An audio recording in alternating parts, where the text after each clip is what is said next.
दोस्तों, बंगाल में जब से एसआईआर शुरू हुई है, एक के बाद एक ऐसी खबरें आ रही हैं कि घुसपैठिए लगातार भाग रहे हैं। कहां भाग रहे हैं, क्यों भाग रहे हैं? भारतीय जनता पार्टी के जो आईटी सेल के हेड हैं अमित मालवीय, उन्होंने इस मामले में एक्स पर एक पोस्ट लिखा है।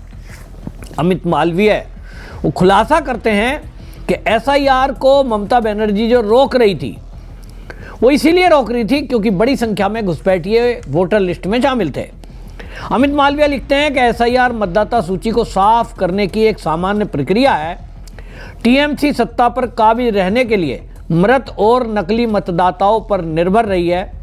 स्वरूपनगर में अवैध रूप से भारत में घुसपे कई बांग्लादेशी नागरिक अब भाग रहे हैं।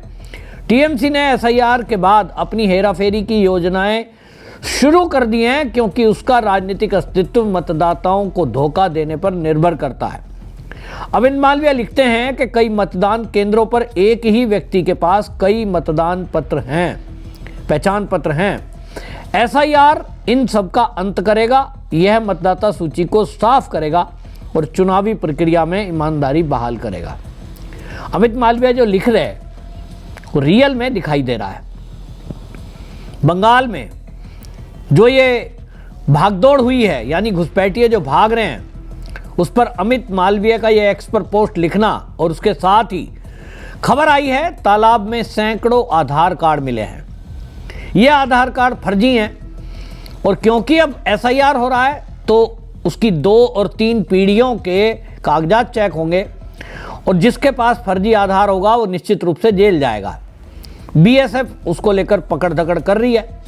तो ये खबर आई कि कई बोरियों के अंदर, तालाब के अंदर आधार कार्ड मिले, फर्जी जो है उसमें पहचान पत्र मिले, वोटर कार्ड मिले।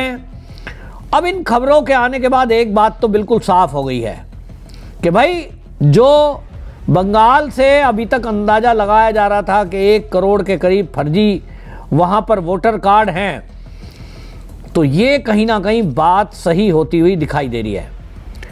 अब अगर ये नहीं होता तो अब आप देखिए, अब क्योंकि उनको लग गया कि एसआईआर होगी तो जो वर्तमान वोटर कार्ड है वो तो बेकार हो गए।